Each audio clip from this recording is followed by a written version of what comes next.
Hello guys, muli na naman tayo nagkita-kita at welcome uli sa Dylan TV. At meron na naman tayong tatalakayang bago ngayon guys. Kung malamig na boses, paano nga ba? Yan, ituturo ko sa inyo guys. Yan, siyempre kung isa kang kantatero at kantatera at gusto mo yung mga ganitong klase ng video, huwag mong kalimutan mag-like, subscribe at i-hit mo yung notification bell para maging updated ka sa mga iba pa nating i-upload. Pero bago natin simulan, meron muna tayong shoutout.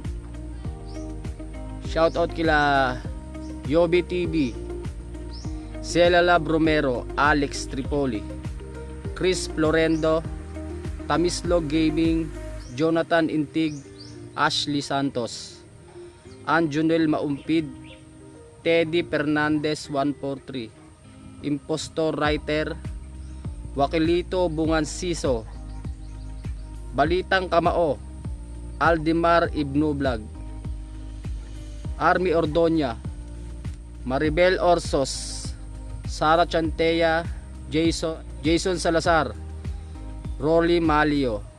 Yan, shoutout sa inyo guys. Maraming salamat lalo na sa suporta nyo at sa tiwala nyo guys. Topic natin ngayon guys, ang pag-uusapan natin ngayon, ang malamig na boses, paano nga ba? Yan, tuturo ko sa inyo guys. Kaya ang gagawin mo lang, tapusin mo lang tong video na to. Kaya, intro, let's go!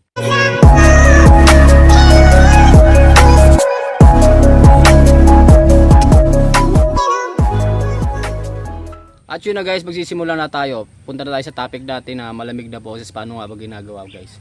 Ituturo ko sa inyo ng step by step para hindi kayo malito. Yan, magbibigay tayo ng sample na kanta, yung tama, at bibigay din natin yung sample na mali. Yan ang gagawin natin ngayon guys. So, paano nga ba guys? Kasi meron kasi mga kumakanta na gusto nila malamig yung boses nila. Siguro hindi nila magawa. Kasi meron nagre-request niyan kung paano nga ba. Madali lang ang technique nyo guys. Una-una, babanggitin mo lang ng mabuting lyrics. At syempre, lagi kong pinapayo sa inyo, gamitin nyo yung sarili nyong boses. Yan. At saka higit sa lahat, yung paghinga nyo, pagbigkas nyo ng mga letra, kailangan importante yung guys. Yan. Paano nga ba? Magbibigay tayo ng sample na tama kung paano siya ginagawa ito. Halimbawa yung ganitong kanta guys. Nagpapaalam ka dahil nasaktan kita, nooy di makitang mali ako. Ngayon'y alam ko na sa'yo'y nagkasala. Sana muli ako'y mapatawad pa.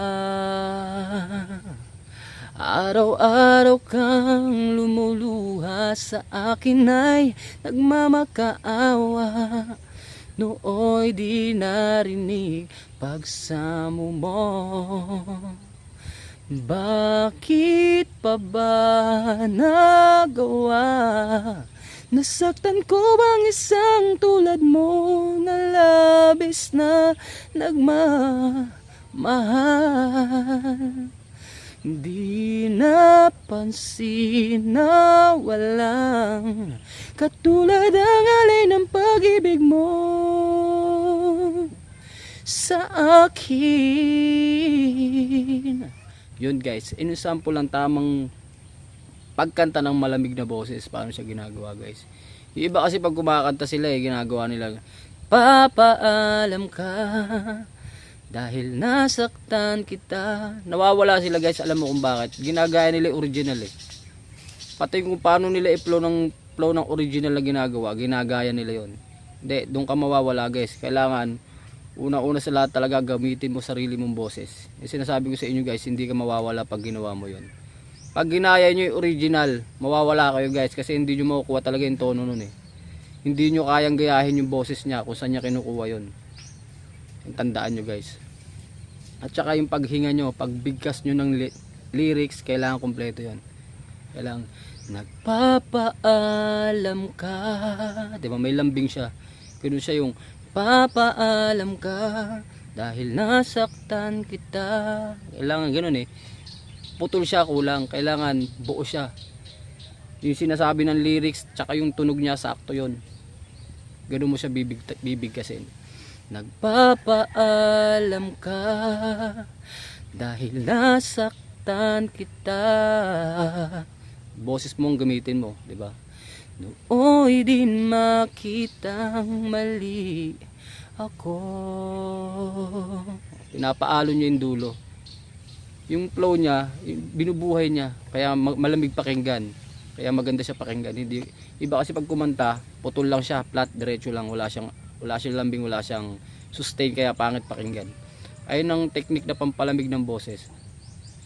Kaya kung gagawin nyo yung guys, gamit ang sarili nyong boses, napakadali lang guys.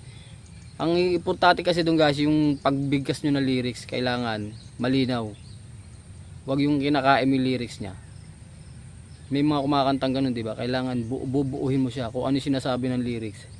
Nooy di makitang mali ako. Di ba yung koko na lang, may alon pa. Ako, ngayon alam ko na, sa'yo'y nagkasala. O, di ba? Ganun siya, ganun ang technique. Yung dulo niya, kasi bawat dulo kasi ng lyrics ng kanta guys, may mga lambing yun, may sustain yun. Ayun ang nagpapalamig ng boses doon. Pag ginawa mo siya, huwag mong gagayahin yung original. Ganun lang ang technique ng pagkanta guys, kaya napakadali lang. Kung ano yung importante doon, yung lyrics, yung sinasabi ng kanta. Huwag mo siyang bitawan ng kapos, kailangan buhayin mo siya pag binigkas mo siya.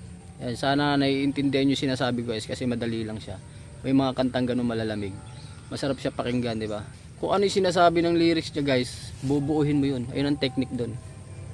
Huwag mo siyang bitawan ng putol. Kailangan, pag binitawan mo siya, kompleto yung hangin mo. Tapos yung sinasabi ng lyrics, hindi ngongo, gano'n, hindi mo siya kinakain.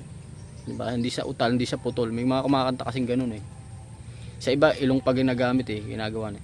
Napapaalam ka dahil nasaktan kita. Ganun eh, di ba? Bagay, may kanya-kanya naman kasing technique yan eh. Pero mas maganda guys, sa diaphragm mo, mas buo siya pakinggan. Nooy di makitang mali ako. Tsaka tip ko sa inyo guys, yung may mga alon, pababa yun, huwag yung pataas.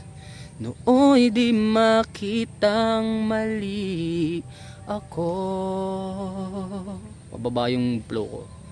Ngayon alam ko na, sa'yo'y nagkasala.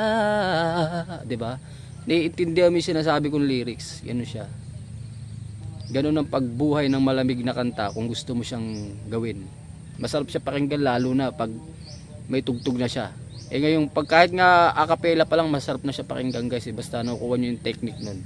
Ganun lang diskarte guys, napakadali lang yan.